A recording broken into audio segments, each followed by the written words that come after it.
Hi, I'm a forester here.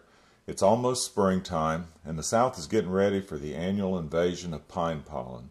There's not much we can do about it, so we've learned to just endure it. Here's a picture of our driveway from last spring.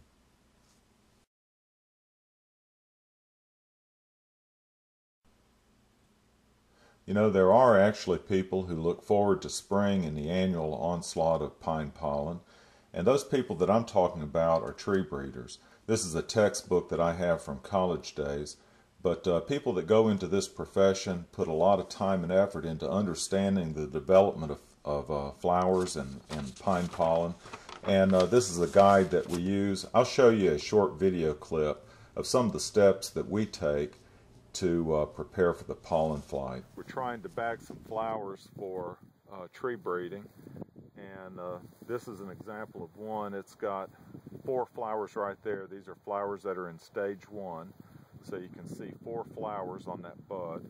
Here's 3 more flowers and 3 more right here.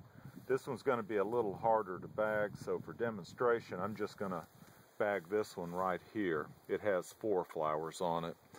So the first step I'm going to do is I'm going to trim this little side limb off, and we're going to pull some needles down, clear a space, and then get these needles up top out of the way.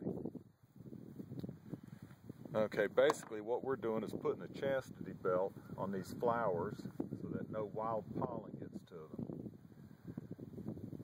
So we'll put some cotton around the bottom, and then we have a bag, and I believe this is a type of sausage casing with a wire frame to keep it from collapsing, and we'll feed that down over top of the flower, remove any needles so it's got a good seal down here around the base.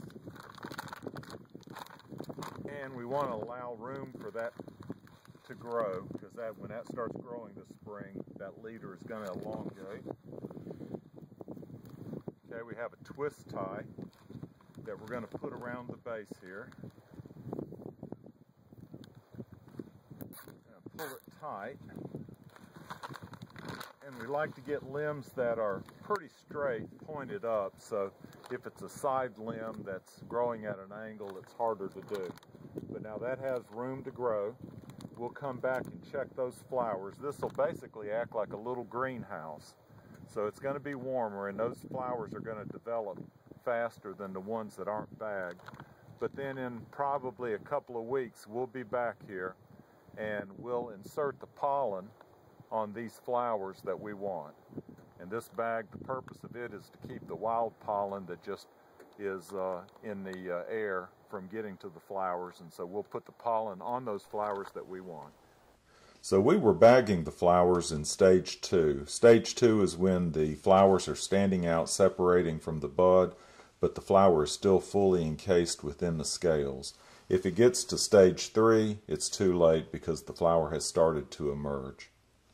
Now we'll be coming back and trying to catch the flowers in stage 5.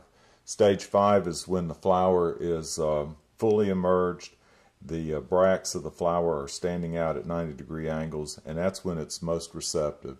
Here's a video clip, and I'll show you a real-life stage 5 pine flower, and then show you how we pollinate.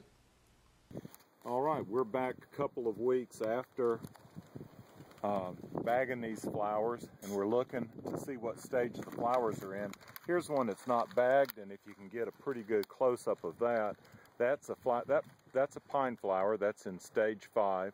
Probably the people watching this video will have never noticed that flower. That flower will be on there for a year and a half before the seed is mature and falls out. But there's 5 stages of flowers that we follow. This is stage 5, and that flower is receptive. It actually almost looks like a flower with the pink color. I did want to mention that trees have a natural built-in mechanism to prevent selfing, but the male part generally occurs on lower limbs, and the wind blows the pollen away from the tree, and the female flowers, these that we have bagged, generally are in the upper limbs. or the upper reaches of the tree. So that's just a natural mechanism. Now we're not going to pollinate these flowers right here. Those flowers are probably late stage 3. These right here are stage 4 and early stage 5. So we know what pollen we're going to put on these flowers. I'm going to insert the needle into the bag, give it a good dose.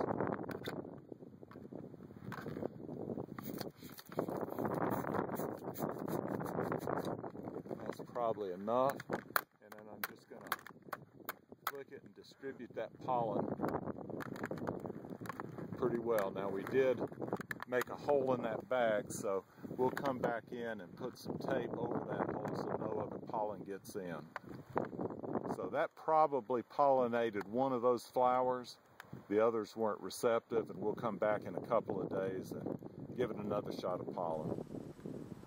Well, the flowers that you saw us pollinating will go from looking like this to looking like a pine cone, which you're more familiar with, in about an 18-month period of time. You might wonder, well, why do we do this?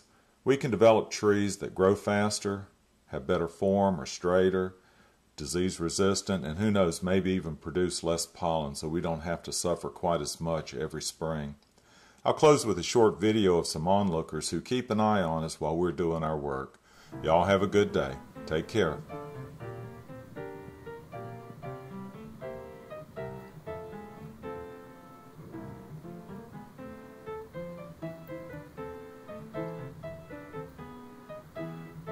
Let's see if we can get him to move.